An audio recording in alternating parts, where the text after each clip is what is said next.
everybody, and welcome to another episode of the Creative Cast. Super excited that you are joining me today. As I said on last week's show, that when we were talking about podcast reviews, this week was going to be an episode inspired by a question that I received. So Liz from Colorado Springs emailed me and said, "Hey, I just got finished listening to episode 6 about editing your podcast.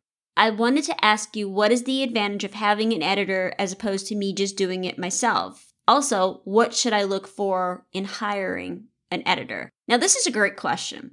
First of all, thank you so much, Liz, for sending that in. I love getting this stuff from you guys.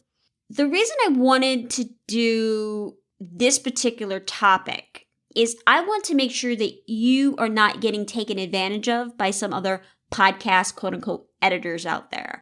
You know, it's kind of like social media managers that they don't really have the expertise or the insight and don't understand the strategy behind some of these things. And you're not going to get a good quality audio out of it. Same thing goes for your podcast. I look at my podcast like my baby. I want the best things for it.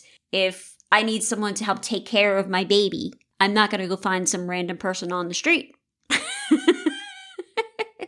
I'm going to research and I'm going to ask for referrals and I'm going to do all these things.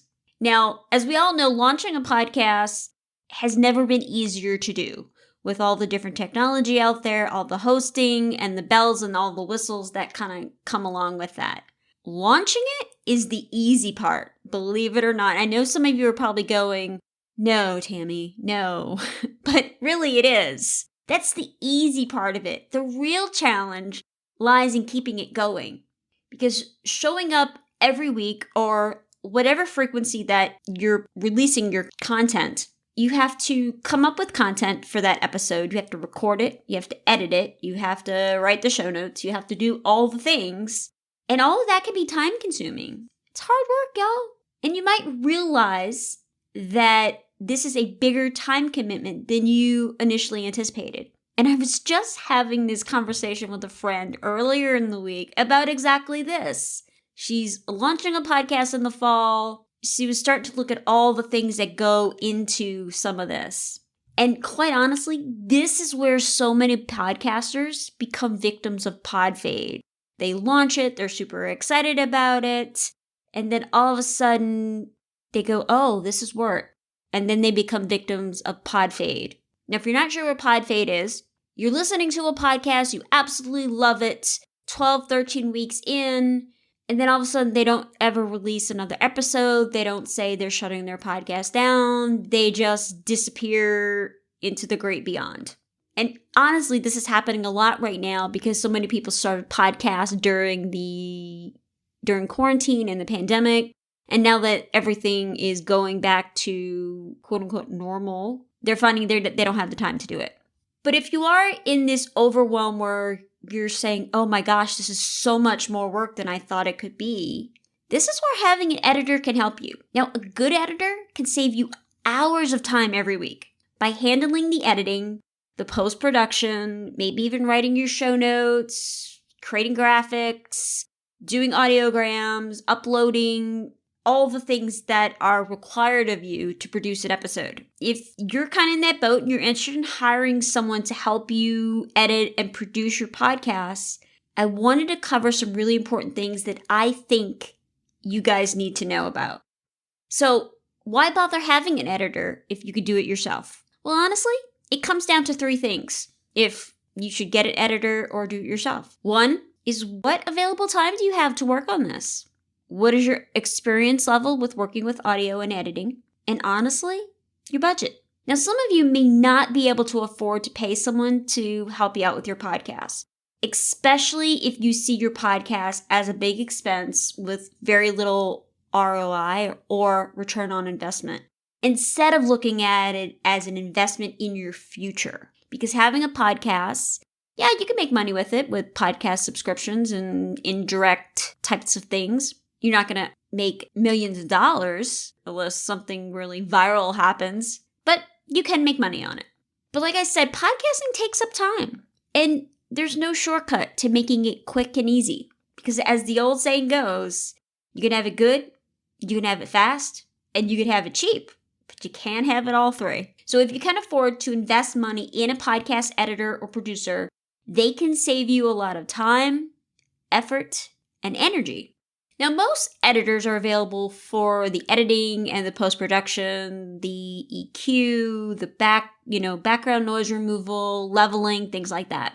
There are a few other tasks that an editor might be willing to help you with, depending on who you hire and what services they offer. These are just some of the things that a podcast editor can do for you to save you time and effort so that you can focus on other important aspects of your podcast, like coming up with great content, writing, and engaging with your audience. And if your podcast is an extension of your business, then that's going to even help you even more, because you want to focus on growing your business and growing your podcast and not spend 4 hours a week editing your podcast. So let's look at a few things that you should know about before you start looking for an editor. So what do you need help with? If you're not really sure, I want you to write a list of all the things you'd like someone else to do for you. Depending on your budget, you may be able to find someone who's willing to help, not just the editing and the production, but also maybe ID3 tagging, upload your podcast to your podcast hosting site, writing show notes, updating websites, doing audiograms. There's a lot of things that go into producing a show. It's really important for you to define what responsibilities you would like to hand over to an editor. Before you even start looking for an editor, before you start doing Google searches and all these other things, I want you to really identify what are the things that you need help with. Do you just need someone to edit and you take care of the rest? Do you need a little bit more hands-on? Do you need someone to help you edit, but also need someone that can coach you on certain things, give you really good feedback, and make your show better? You need to know these things before you start looking for an editor. How do you find a podcast editor? Honestly, you're listening to one. Seriously, though, you could do a Google search for a podcast editor these days, and lots of things will come up. You can check out some of the options like Fiverr or Upwork. But the hardest part of finding a good editor is finding someone who truly cares about making your podcast great. For me, the way I look at it, and many good podcasters look at it this way too, is your podcast is their podcast. They want to make it the best possible podcast out there as far as audio quality, how the episode is crafted, the storytelling, things like that. Now, a common question that I get is, what editing style do you like? And I would ask this of a particular or potential podcast editor. So if you're not sure about this, write down a list of the podcasts that you love. Do you want your show to sound like this? What kind of show, is it an interview style? Is it a solo podcast? Is it a narrative? What is it? If you already know this, you already have a show, that's great. But talk to the editor. Some podcast editors don't like to work with multiple tracks. They just want to edit like one or maybe two. Where like if you have a panel and you're dealing with 3, 4, 5 different tracks, they may just not have the expertise to do that. They may just be able to take the ums and the ahs and the crutch words out. So if you know this information going in, you can kind of gauge that with them. This question always throws me. It is one of the things that always comes up in discovery calls is, do I have any creative direction in the editing? Absolutely. This is your show. If let's say you record 40 minutes of raw audio and you want me to trim that down to 20 minutes, or you want your editor to trim it down, you're going to need to provide a clear understanding of which content to cut and why. So you're going to need to work closely with your editor to explain your vision for the episode. So you want to provide them with detailed notes about what they should cut, what should stay, provide timestamps so it's easy for them to just go in to that particular section and pull out what they need to pull out. I don't believe in editing a show and cutting really good content just to meet a certain time limit. if it's good content, it's good content. You always want to try to aim for a particular length, but if your interview with a featured guest that you have and it's really great content and it goes a little bit over what you normally do, that's okay. Because if it's relevant to the topic or funny or just really great stuff that you're talking about, leave it in. But just remember that when editing for content, that takes more time than just cleaning it up and polishing it and making it sound good. It's going to require your editor to take a little more time to do that. So if you're paying them an hourly rate, then you may have to pay a little bit more because it's going to take them more time to do that. So one of the things I want you to make sure that you are doing if you're talking to a potential editor for your show is what kind of experience do they have? How do you know if they're good or not? A lot of times editors will have sample tracks for you to listen to. One of the things that I commonly hear is, well, I'm not an editor, so how do I know, what's good editing versus they just have really great equipment? How do I measure that production value? So if you've been listening to podcasts for any length of time, you're going to know good sound when you hear it. I guarantee it. But if you're brand new to this, sometimes they can be hard to judge. If you're new to this, go listen to a bunch of different podcasts, listen to some really popular ones, look at what this editor has given you as their sample tracks and see kind of where it falls into there. The important thing to remember with podcasting is you have to give them the best possible audio quality that you can. Because if you have great gear, a good room to record in, experience with recording clean audio tracks, your editor's not going to have a whole lot to do. If all they're coming in to do is clean up and polish, you could probably hire someone that's a little newer. But if there's a lot of stuff that they have to do with removing background noise and crutch words and all these other sort of things, then you may need a more experienced podcast editor. The other thing you want to look at is how do they do with editing for content?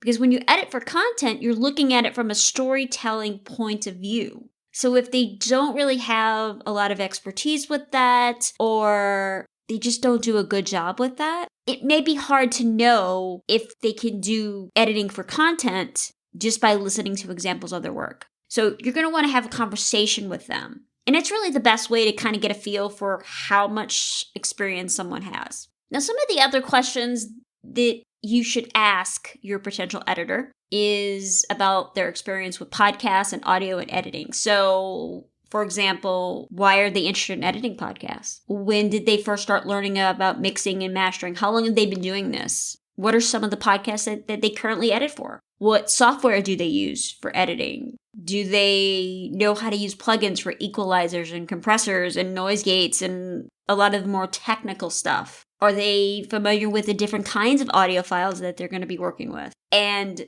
this one is really important. Do they know how to convert a split stereo track into two separate audio files? A lot of editors that I see on Fiverr do not know how to do that. And that's important. So like I said, you want to have that conversation with them. Let them talk about their experience and why they want to help you with your podcast. Now, if they're just looking for a paycheck, I'd give some serious consideration to maybe looking at another editor because you want them to treat your show like you would treat your show. That you're going to get the best quality for sound. You're going to get the best storytelling out of that episode. Again, it depends on the level of editing that they're going to be doing. Are they editing for content? Or are they just polishing? What are they doing? Now, one of the other questions that I get, what about giving them access to my website or my podcast hosting account? So if this is a concern for you, then I would recommend using something like LastPass or Dashlane. Because using one of those things, you can share the login information with them without them even seeing the username and password. So it's really great to have that, especially if you're concerned about that. And this is important if you're going to have them help you with administrative tasks like uploading files or creating posts on your website. One caveat here, and this is just my personal thing, but if you're not comfortable with them with trusting them to have your passwords and to have access to the back end, then maybe they're not the right person for you, because you need trust in people that are going to be helping you with this. Because if you're going to trust them enough to edit your podcast and craft your podcast for content or whatever the case may be, you really should be able to trust them at least with the podcast hosting account. For your website, maybe this is something that you do a little further down the road once you get to know them a little bit better. You've really got to be careful when handing over access to your website. But some of the other things that I would say to ask about is which hosting services are they familiar with? Do they know about Libsyn? Do they know about Buzzsprout? Do they know about Captivate? Do they know about Podbean? Have they worked with these systems before? And also ask them if they're willing to upload your episode as well as your show notes to your website, because that can save you a lot of time by handling that work every week. Now, the other thing is, how much can you expect to pay for these services? And quite honestly, it's hard to give an exact number because people charge differently based on their experience, the types of services they're providing, and what value they believe they can provide to their clients. If you go on and look at Fiverr, for example, you'll see some people charging $10 to $30 for a 30-minute raw audio file.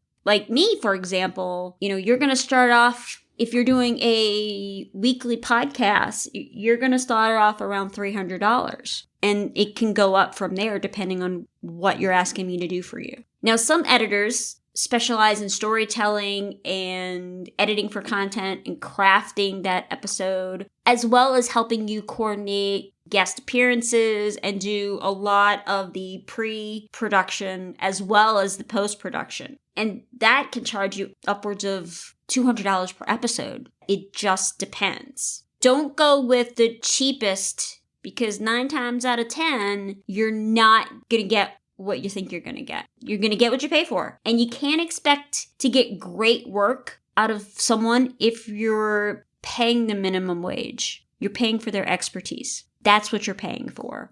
So really look at your budget. What can you afford? What can't you afford? And maybe you just have them help with the edits and then hire a virtual assistant that you can pay less to do some of the other admin type of work.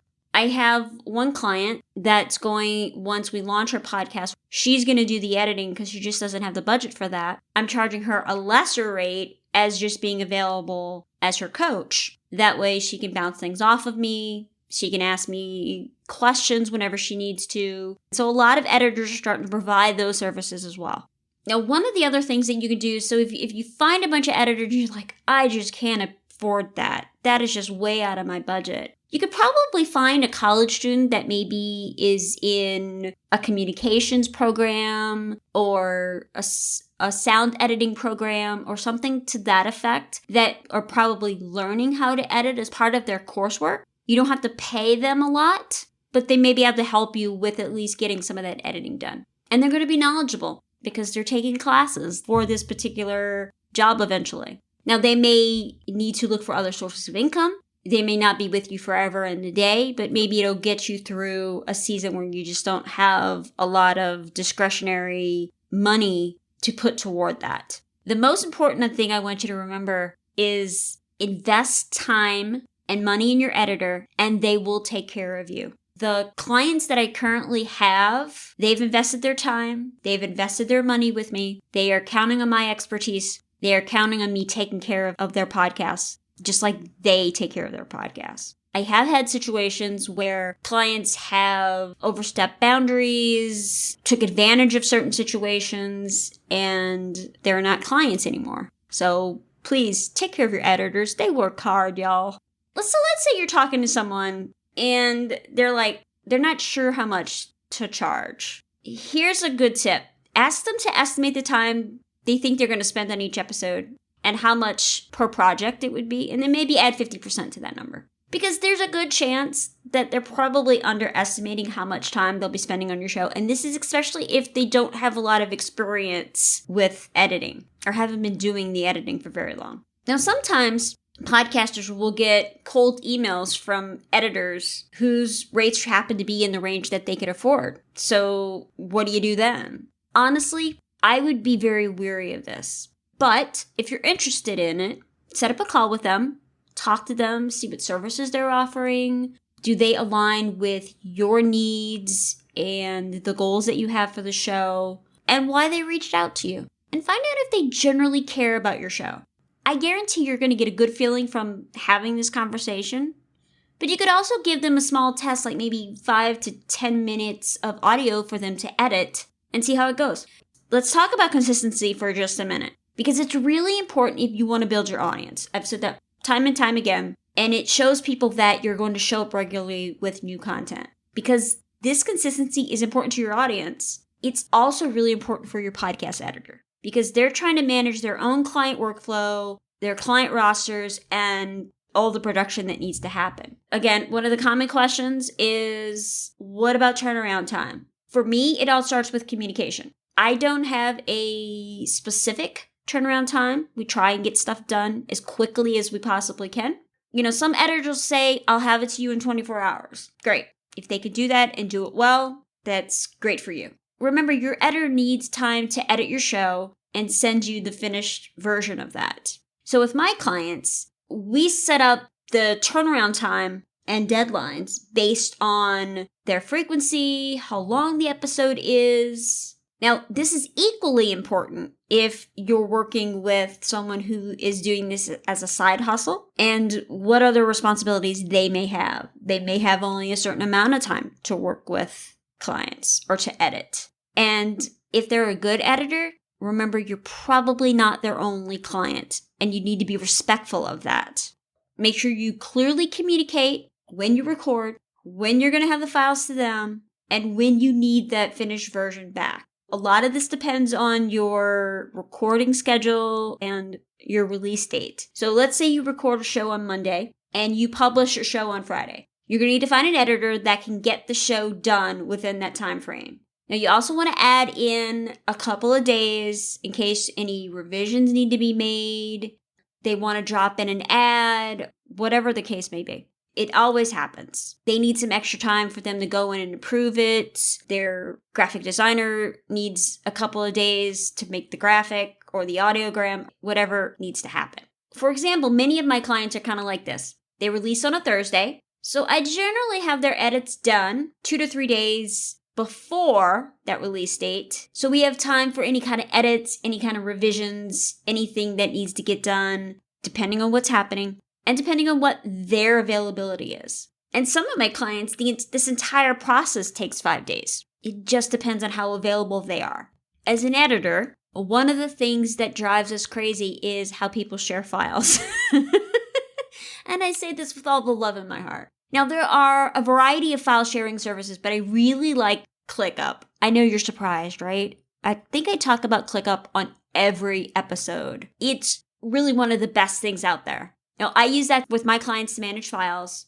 We also use Dropbox, and we can also use Google Drive. Those are my alternates if for some reason they just don't want to use ClickUp. It doesn't work for them, whatever the case may be. And Dropbox and Google Drive are really great sources because so many people already use them on a daily basis, and they're really an easy way to sync and share files. The most important thing when sharing files with your editor is please stay organized with your files, especially in Google Drive and Dropbox. If you're using a project management system, there's going to be a little more organization. So when organizing files, I recommend having a main folder for each episode.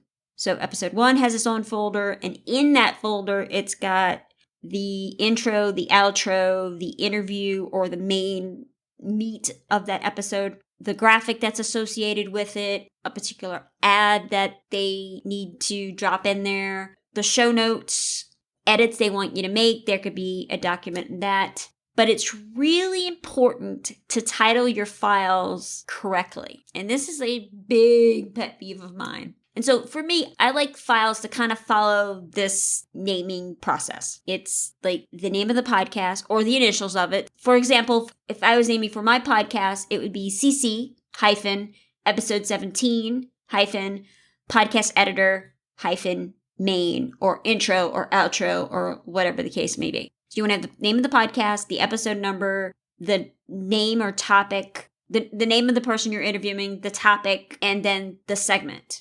And like I said, if you have any notes for your editor, create a document in Google and include that in the episode folder. good editors are very busy.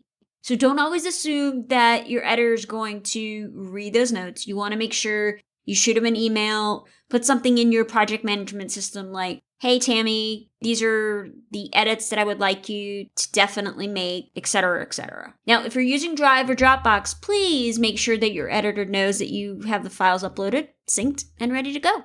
And I know that seems very obvious, but it doesn't always happen. Now, in Google Drive, you can share the folder directly with the person and they get it as an email. Not always does that happen. So let's talk about revisions. How many revisions are typically acceptable? Is it one and done? Or do editors allow for more than one? So as a podcast editor, I try to get every episode that I edit perfect every single time. Sometimes it happens, sometimes it doesn't. Sometimes I'll miss something. Sometimes I made a creative decision not to take something out and the client goes, nope, I don't want that in there. Now, this is especially true for brand new podcasts or when you first start working with an editor. It could take a couple episodes for you to figure this out. And this is all where that communication comes into, because it's okay to ask for revisions. Just make sure you are communicating with them about why you need that revision so that they can make sure that they include that next time. Is the intro music a little too loud? Is there not enough space between the intro and the interview? Does the music need to play longer? There's all kinds of different things, especially when you first start working with an editor, even though you've been doing your show, let's say you've been doing your show for 2 seasons. You've got over 25 episodes in. If you start working with a new editor, then they need to learn and fine-tune what they're doing in order to match what's happening. Because we're human. People make mistakes, and that's okay. No one is perfect, and sometimes there might be things that your editor missed or did wrong. And when that happens, address it calmly. Let them know what you would like them to do differently next time. Communicate with them about what you're needing and why. Look for their feedback for you. The one thing I don't recommend is telling an editor how to do their job if that's what you're paying them for, or sending them tutorials or links about how to do something. Now, if they truly don't know how to do it, that's fine. They may not take it fine, but because I had a client once that actually sent me a PDF on how to do something. And this was just last year, and I'm no longer working with that client. So those are my best tips for y'all with this. Now, if you have other questions about something that I may have missed or, something that's pertinent to your current situation, please shoot me an email. I love to answer these questions. I love getting emails and comments and stuff from you guys. So just shoot me an email at tammy@tammymunsoncreative.com. Now, I have to give a shout out to one of the listeners. I was at Apple Podcasts looking at the reviews, and you guys did a couple of them, but this one I absolutely loved, and it's from listener Love My Little Peeps. I'm not sure of your name outside of that, but here's what they said in their review on Apple Podcasts. Tammy generously gives such wonderful, practical, and helpful advice on this podcast. If you're brand new or a veteran, listen in, and I'm sure you'll gain some great insight that you'll be able to apply. Now, first of all, thank you so much. That means so much to me. I mean, it really means a lot. And every review helps. If you want to do that, all you have to do, I'm going to make it really easy for you, is go to my podcast on Apple Podcasts or wherever you're going to leave a review at. Or here's a quick link to the Apple Podcast. It's tammymunsoncreative.com/Apple Podcasts. Write a quick review and tell me one thing you've learned or you love about the show. Because like I said, your comments mean the world to me. Thanks in advance, y'all. Now, next week is a really important topic. I'm going to be sharing all about why you need to have a website or at least a landing page on your website for your podcast.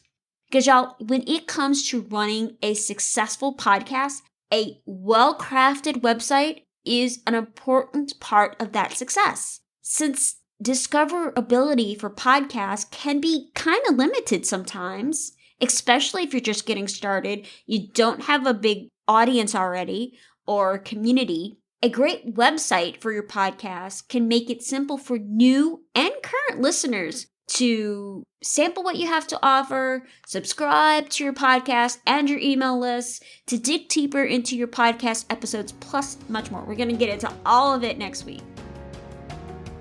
Now, ladies, I believe in you. You guys are my heroes. I believe experience, production fatigue, and intimidating tech shouldn't hold you back. So let's walk through this journey together so you can spend less time worrying about the details, more time spreading your message, telling your story, using your voice. I hope that you have a wonderful day, and I will talk to you next week. Bye, y'all.